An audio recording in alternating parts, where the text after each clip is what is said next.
उधर पाकिस्तान सरकार में मंत्री अब्दुल अलीम खान ने पाकिस्तान का कई टुकड़ों में बंटवारा किए जाने के संकेत दे दिए।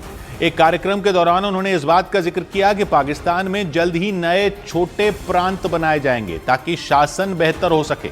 शहबाज सरकार में मंत्री अब्दुल अलीम खान ने पंजाब प्रांत के शेखपुरा में एक कार्यकर्ता सम्मेलन में ये बातें कही। उन्होंने जिक्र किया कि सिंध और पंजाब में 3-3 नए प्रांत बनाए जा सकते हैं। अब्दुल अलीम खान ने इसी तरह का विभाजन बलूचिस्तान और खैबर पख्तूनख्वा में भी किए जाने की बात कही।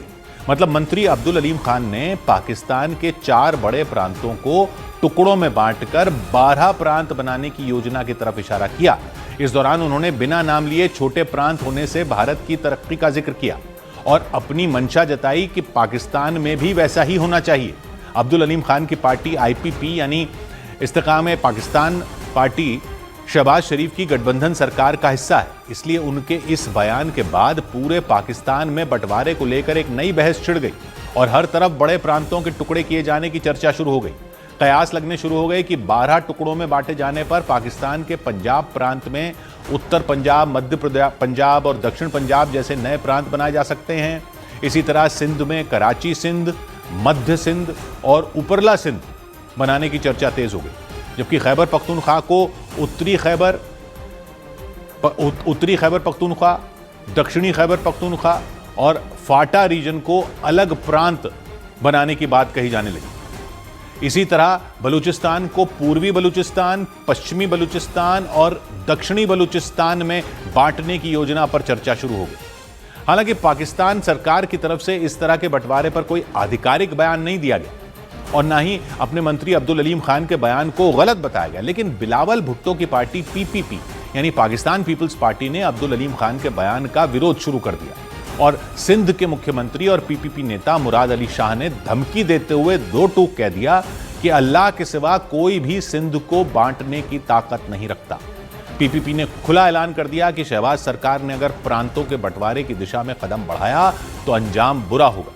बिलावल भुट्टो की पार्टी PPP के अलावा पाकिस्तान की कई छोटी पार्टियों ने भी इस बंटवारे के विरोध में आवाज बुलंद करनी शुरू कर दी। उन्होंने इस प्लान को बांटो और राज करो की नीति बताया और पाकिस्तान के 12 टुकड़ों में बंटवारे की खबरों के बीच वहां सिंधी समुदाय के संगठनों ने प्रधानमंत्री नरेंद्र मोदी से मदद की गुहार लगाई। सिंधी समुदाय के संगठनों ने पाकिस्तान में सेना और कट्टरपंथियों के कब्जे का दावा किया और यह आरोप लगाया कि पाकिस्तान की सरकार और सेना आतंकवाद को बढ़ावा दे रही है। सिंधी समुदाय के नेता शफी बरफत ने प्रधानमंत्री नरेंद्र मोदी को एक चिट्ठी लिखी। अपनी चिट्ठी में उन्होंने 2 टूक लिखा कि आसिम मुनीर को पाकिस्तान के परमाणु बम का मालिक बनाना न सिर्फ सिंध बल्कि पूरे इलाके के लिए खतरा है। शफी बरफत ने PM मोदी से सिंधी समुदाय के लोगों की मदद करने की मांग की। पाकिस्तान में सिंध समुदाय से जुड़े संगठनों ने पिछले हफ्ते अलग सिंधु देश बनाने की मांग को लेकर फिर से कराची समेत कई शहरों में प्रदर्शन भी किए थे। सौभाग्य की एक बात यह कि पाकिस्तान में आसिम मुनीर ने सारी सेनाओं की ताकत भी अपने हाथ में ले ली, फील्ड मार्शल भी बन गए, इमरान खान के समर्थकों के प्रदर्शन को भी कुचल रहे हैं, संविधान भी बदल दिया, उनके ऊपर अदालत में कोई केस भी नहीं चल सकता अब। लेकिन फिर भी कितना डर है आसिम मुनीर को, वो वहां से आ रही है एक खबर से समझा जा सकता है। वहां अंदर क्या हो रहा है यहां की पब्लिक ज्यादा जानती नहीं और वहां की पॉलिटिक्स समझती नहीं, लेकिन समझना इसलिए भी जरूरी है क्योंकि वहां जब भी सेना की ताकत डांवाडोल होने लगती है वो लोग खुराफात करने लगते हैं। इसलिए पाकिस्तान के अंदर के मसलों से हमें क्या, वो ये वाली जो सोच है एक लेवल पर तो ठीक है, लेकिन जब बड़ी खुराफात होने लगे तो समझना भी चाहिए और बड़ी खुराफात की आहट लग रही है। ये हाल के दिनों में जो सिंधु देश की मांग जो फिर से मजबूत हुई है उसके बाद पता चल रहा है कि वो सिंध को काट कर छोटा करने का प्लान बनाकर बैठे। अफगानिस्तान से लगने वाले पश्तून इलाकों में तालिबान के साथ क्या चल रहा है वो भी लोग कुछ कुछ जानते हैं। बलूचिस्तान में विद्रोह चल रहा है वो भी खबरें पता चल जाती हैं, लेकिन सिंध में क्या करने की कोशिश हो रही है वो भी समझने की जरूरत है। अलग सिंधु देश की मांग करने वाली GA सिंध मूवमेंट के संगठन तो विरोध कर ही रहे हैं, वहां की राजनीतिक पार्टी PPP यानी बिलावल भुट्टो की पार्टी भी उठ खड़ी हुई है सिंध को काटने के खिलाफ। तो हो क्या रहा है वो समझिए। पाकिस्तान के मंत्री अब्दुल अलीम खान ने वहां बोला कि पाकिस्तान को 12 प्रांतों में बांटा जाएगा क्योंकि छोटे प्रांतों में प्रशासन बेहतर किया जाता है। अभी वहां 4 प्रांत हैं, कह रहे हैं कि 4 के 12 कर देंगे। वो कह रहे हैं तुर्की में भी छोटे छोटे प्रांत हैं, भारत में भी कई नए छोटे राज्य बड़े राज्यों से अलग होकर बनाए गए हैं, तो पाकिस्तान में भी ये करना होगा। लेकिन ये इतनी मासूम सी सोच नहीं है, क्योंकि पहले इसी पाकिस्तान की सोच ये थी कि कोई प्रांत होने ही नहीं चाहिए, पूरा एक ही देश होना चाहिए। यहां की पब्लिक नहीं जानती, लेकिन आपको मालूम है कि जब भारत ने आजादी के बाद अपने राज्यों का गठन किया 1956 में भाषा के आधार पर, तो सेम चीज पाकिस्तान ने कैसे की थी। जब देश आजाद हुआ तो कई राजे रजवाड़े थे, रियासतें थी, कई प्रांत थे जिनमें अंग्रेजों का सीधा राज था, कई में किसी नवाब या राजा के जरिए था। सेम चीज नए बने पाकिस्तान में भी थी। तो भारत में तो सबको जोड़कर भाषा के आधार पर नए राज्य बना दिए गए, आपको पता ही है 1956 में। लेकिन पाकिस्तान में क्या हुआ था कि पहले तो जिन्ना ने सारे राजाओं को, नवाबों को, रियासत वालों को बोला कि पाकिस्तान में आ जाओ, आपको पूरी आजादी देंगे, आप अपना राज चलाना, अपना झंडा रखना, अपनी करेंसी रखना, अपना सब कुछ रखना। खैरपुर, कलात, बहावलपुर वगैरह कई रजवाड़े वहां थे। लेकिन जिन्ना की तो पाकिस्तान बनने के बाद मौत हो गई कुछ ही टाइम में। और पाकिस्तान था 2 टुकड़ों में, एक इस तरफ जो अभी पाकिस्तान है वो था वेस्ट पाकिस्तान, और एक था उस तरफ बंगाल के पूर्व में जो अब बांग्लादेश है, वो था पूर्वी पाकिस्तान, ईस्ट पाकिस्तान। तो मोटे तौर पर जो ये 5 प्रांत अब नजर आते हैं वो तो थे ही, यानी फ्रंटियर जिसको अब खैबर पख्तूनख्वा कहते हैं, दूसरा पंजाब, तीसरा सिंध, चौथा बलूचिस्तान और 5वां बंगाल। लेकिन इनके साथ कई छोटी छोटी रियासतें वहां पर थीं। तो पाकिस्तानियों ने क्या किया कि भारत की तरह प्रांत या राज्य नहीं बनाए। उनको डर था कहीं अलग अलग आवाजें ना उठनी शुरू हो जाएं पाकिस्तान से अलग होने की। तो उन्होंने 1955 में सारे प्रांत और रियासतें ही खत्म कर दी और 2 यूनिट बना दी, एक वेस्ट पाकिस्तान, एक ईस्ट पाकिस्तान। यानी कोई पंजाब नहीं, कोई सिंध नहीं, कोई फ्रंटियर नहीं, कोई बलूचिस्तान नहीं, इधर के सब एक यूनिट बना दिए, 1 यूनिट, यही नाम दिया था उसको, 1 यूनिट।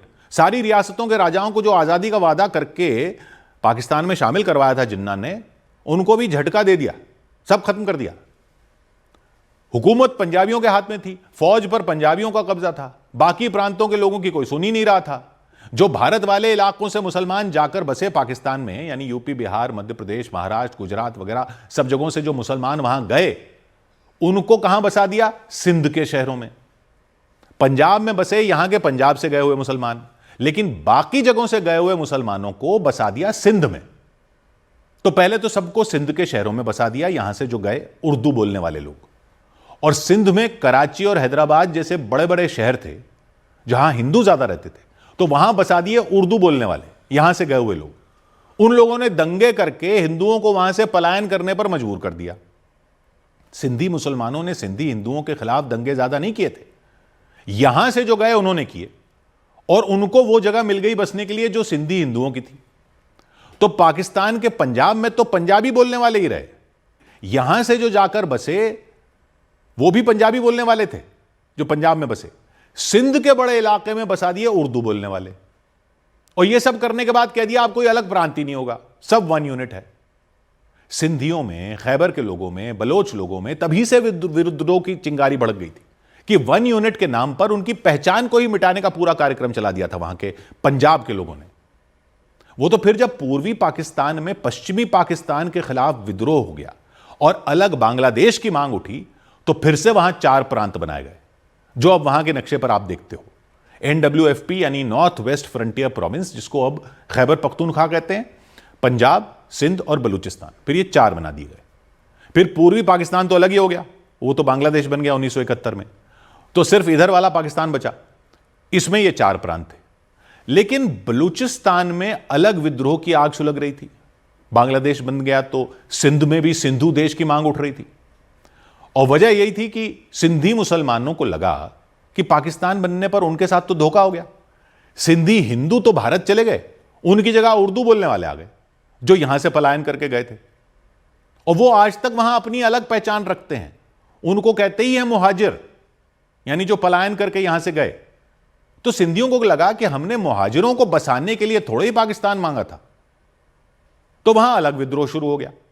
अब आ जाइए प्रांतों को तोड़कर 12 प्रांत बनाने की बात पर। सिंध में फिर विरोध का बिगुल फूंक दिया गया है, क्योंकि सिंध के 3 टुकड़े करने की बात हो रही है। तो एक तो भुट्टो की पार्टी PPP का बेस सिंध में है, वो अकेली पार्टी है पाकिस्तान की जिसमें पंजाबियों का दबदबा नहीं है। उसके प्रभाव वाले सिंध के 3 टुकड़े होने से उसका प्रभाव का इलाका भी कम हो सकता है, यानी पंजाबी डोमिनेशन और बढ़ जाएगा। दूसरा, 2 जो अलग सिंधु देश की मांग कर रहे हैं जो लोग, उनको आशंका है कि एक तो पहले ही कई इलाकों में उर्दू बोलने वाले और पश्तून सिंधियों से ज्यादा हो चुके हैं, जैसे कराची शहर और आसपास का इलाका, हैदराबाद और आसपास का इलाका, वहां उर्दू बोलने वाले हो गए।